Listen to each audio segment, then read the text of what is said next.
Well, hey, it's Lisa Pennington with the Pennington Point, and I'm going to show you today how I make these little purple flowers. I made this. This is a boutonniere for my daughter's wedding. She wanted all book page flowers, and so we made these. These were the flowers from. These are the bridesmaids bouquets. I've got other videos showing you how I made the other flowers, but today I'm going to focus on these. I'm going to show you real quick her bouquet as well, which was lighter in color, but we also had them in her bouquet. I can't get it far enough away because I've got the camera too low, but aren't they really pretty? In her bouquet as well. I had them, these little flowers were they were kind of a unifying thing. They were in everything. And so I really want to show you how I made these. They're just adorable. Okay, so I want to show you the tools that you'll need to make these flowers. We're going to use the Cricut, and so I've got my, I've got my iPad that I'll be using, and you're going to need obviously some paper. We used book pages. These are hand-dyed book pages that I've got a blog post about. I'll post a link in the comments how we dyed our book pages. You're going to need some, but you can use any paper.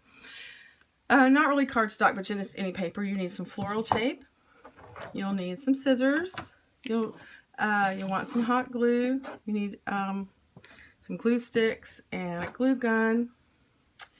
This is hot, so I'm going to leave it on. You're going to want some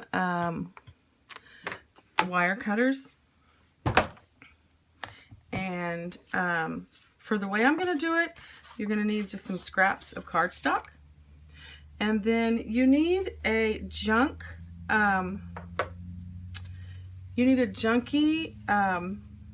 this is what I use for the centers of my flowers. These are really cheap. You can get stuff at the dollar store. I got these at the flea market actually in Canton, and to tell you the truth, if you're in Texas and you go to Canton, I can give you directions to where the guy is. It's like $5 for this huge bunch of these different, and they're awful, but they make a great, can you see? They are the center of these flowers, and so they really worked out great, and it was super cheap because I saved all the pieces. I was using all the wire. I used these wires that I cut off for my hydrangeas. I used the leaves for stuff, so actually they turned out to be a good deal. So what I'm going to do, I'm going to start off, I'm going to clear my path. I'm going to start off by cutting my Cricut. This is where I want to start because I want you guys to see, by the way, to get this color, that I use this purple, I use this RIT dye, and this is on the blog post, but I just dyed the pages. If you don't want to go read it, I just dyed them with liquid dye, the book pages, and they came out like this.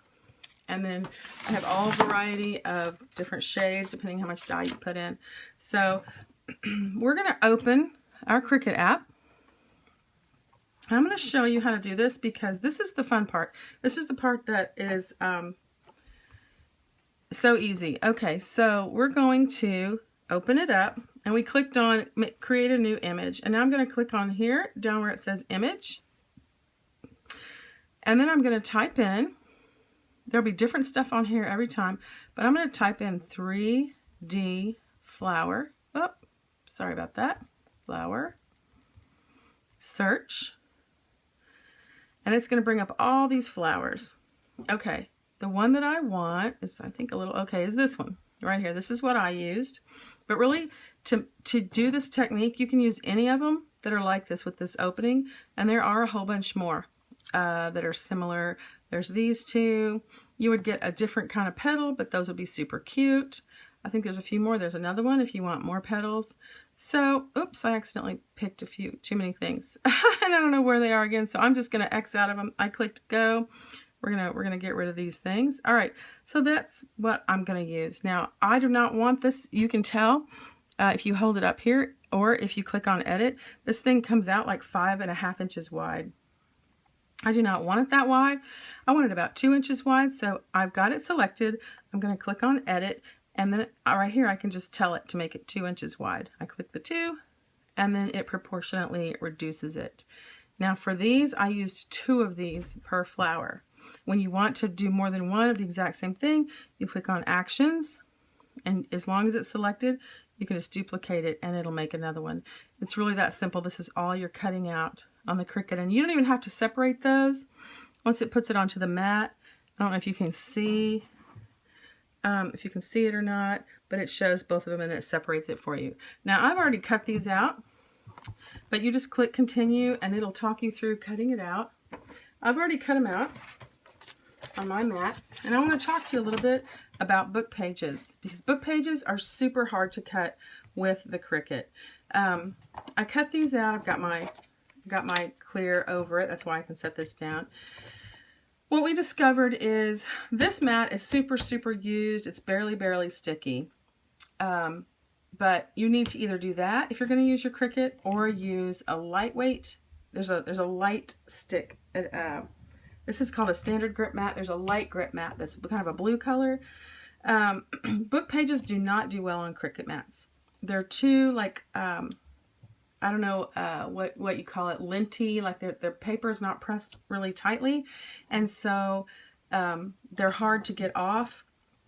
If the mat is barely, like you can see this is barely sticking, then the stuff doesn't cut. There's pieces here that didn't cut right because it doesn't stick as well. We're going to go ahead and use these for today. I'm going to make it work because it's a flower. Honestly, it's not like you're doing letters. If you're doing letters, then you really want them to be really great. But for this, I think we can just make it work. So I'm going to get them off. And there's a place where it's torn. What I'm going to try to do is peel them off with my little tool. And then they're pretty hard to get up. And book pages are very delicate. And so you really don't, I don't like, see, look, it's tearing. I don't like making them on the Cricut mat, but I really like using a pattern. So I'm going to show you what we actually did to make all these flowers. I'm going to use these for our demonstration, or I'm planning to, if I can actually get them off. So what we did, I'll just tell you while I'm working on this, is instead of cutting out, and believe me when I tell you, we tried. Tried using the Cricut mat. We tried using a light grip mat. We tried using a light grip mat and then touching it to get it less grippy. But then what happened is the same thing that happened here, where it kind of ripped where it was cutting.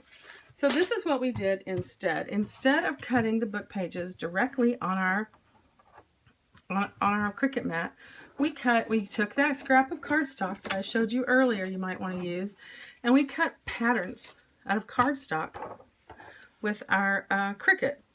And so I ended up with these nice sturdy cardstock patterns, and we cut them out. So this was so much easier. We would take the book pages and stack them like 6 high because they're so thin and easy to cut, and literally just lay these on top of them and cut around them. And it was just, oh sorry, it was just super easy. We would sit and watch a movie and have them all cut. Like, it just took an hour for 3 or 4 of us working on it, my girlfriends or whatever, and we just cut them out. They're not perfect, but when you look at this, you will not be able to tell that they're not perfect. So I would recommend, if you're making book page flowers with your Cricut, to just make some patterns and cut them out, and then cut them. I'm going to go ahead and use these because I just needed to kind of work with them. And I'm going to show you how I make these flowers. One of the things about Cricut, I mean, I love my Cricut. I'm crazy about it. But I'm going to trim these up a little. It's a little light on instructions. So there's all these flowers in there, and what are you supposed to do with them? I think it's hard. So I just had to figure it out, but these were pretty easy. So took these flowers, and I am going to cut one with my wire cutters. I'm just going to cut it off. So I ended up with a bunch of these, right? Now, don't throw all the rest of this away. You can use it for other things. But for this project, the first thing I'm going to do, I'm going to pull the little leaf off, and I'm going to set it aside because I'm going to use that later. Now we've got this flower. This particular flower, at first I thought, well, that's a big challenge because it is glued all together. You can't, it's not like the cheap plastic flowers that you sometimes get where it will pop off and then you can pull the leaves off. It doesn't do that. It's all into one weird piece, and there was no way to do that. So I was all pouting about it because I'd bought all these flowers to make these with, and then I was like, wait, I can just cut them off. So this is what I did. I got some child scissors instead of using my good little scissors. I just cut some kid scissors, and I literally just cut below the little center. I pull it back, and I just cut the leaves off. Super easy. I'm trying not to cut off these cool little whatever they are, pistils or stamens or something. But if I do, I'm not too worried about it. I mean, I made hundreds of these flowers, and so after a while I was like, I can't avoid every one of those. So I just pull it down the best I can. The more you get it cut off, the better your other petals are going to go on. And I'm almost done here, obviously. And then this is the part of the flower that I do throw away because it's this creepy, weird, yellowy, beigey, orange. I mean, I don't know. I didn't care for them.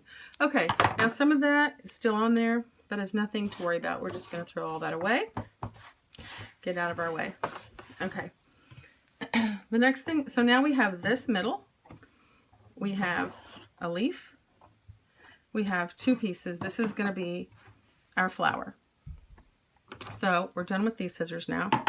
Now, before we can put this around, because you can see this needs to go around, it's going to have to go between here and here, the piece that I cut off. This little opening here is not big enough. And so what I did was I cut it bigger. I could probably layer these and do it, but I just cut it to make a bigger opening. I didn't worry. I kind of cut right through that little part that's sticking out. Okay, and now I'm going to cut the other one. This is super easy, y'all. Be creative.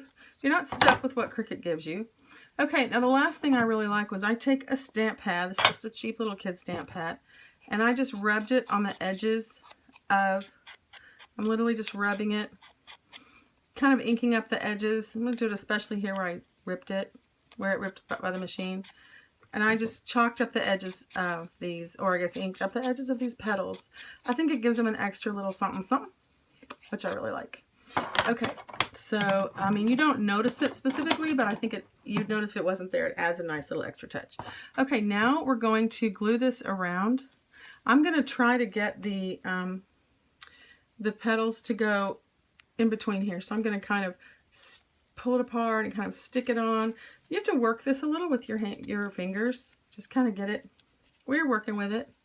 And then you've got this little jutted out piece they gave you in the pattern. And here comes the hot glue. I'm going to hot glue it. Oops, sorry. I forgot I was showing you. I got all into the project. And I'm just going to hot glue it on there. I just hot glued this little piece here. Let's see if you can see it. This little piece here, I just hot glued it like that. Gives it a little bit of curve. Okay, the trouble with curve. All right, now you have the start of a flower, but it's a little wonky. But let me tell you what, all these flowers are wonky. You cannot tell. Then I just pick another spot and glue the other one on. I felt like it needed double petals.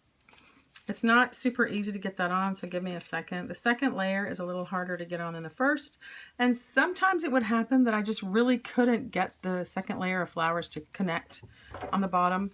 I didn't really worry about it. I just put them on the best I could. There's really no rhyme or reason to this. It's just kind of like sticking it on there. That didn't meet up, but I'm just gonna glue that so it'll stay. They're a little offset from each other. You can probably tell more in the back than the front, but there, maybe this. So then the last thing I did, look how quick that went together. The last thing I did was I just took my scissors and curled the top layer of flowers. And I didn't really curl. I really curled the top layer. The first layer I stuck on. And the bottom layer, I maybe just gave a tiny bit of curl to. So, maybe, and then I played with them. Every single one I kind of messed around with. I kind of bent the leaves up a little. did you know, whatever I thought might make it look like a real flower. I played with it. All right, until you got this pretty little flower. Okay, super simple. The little middle, that's so, you know, it was so cheap, made it great, made it look really realistic. Now, the last thing is I've got the leaf, and I'm going to bend the leaf piece. When I pulled it off, this little piece of the wire pulled off with it. I'm going to take a piece of my, I'm going to take a piece of my floral tape, stretch it out a little, and then I took the leaf and hot glued it. I held it up kind of where I wanted it. I'm putting the piece of wire up against the stem, and then I'm going to give the leaf a little bit of glue, just kind of down toward the bottom of the leaf to attach it to the petals. Just gives it a little more stability. Then I will go in with my floral tape, and I will wrap it around that piece of wire and really get it stuck down. As you can see, you can still see some of this left over from the old flowers, the old weird yellow beige color. I did not worry about that at all. And there you have this little flower. Now, look how quick it was. It just went together really fast. I made so many things with it. I put it in this is the Mothers of the Bride corsage. I've got another video showing you how to make these flowers and how to make these flowers. But you can see there's the leaf, and it added a nice little punch, and it's bendy. So they were really sweet. They were also in my centerpieces. Like, I really use this flower for everything. So I hope you enjoyed learning how to make this little 5-petal-ish flower with your Cricut. And let me know if you make it or if you have any questions. Follow me here on YouTube, or check out my blog, thepenningtonpoint.com. Bye.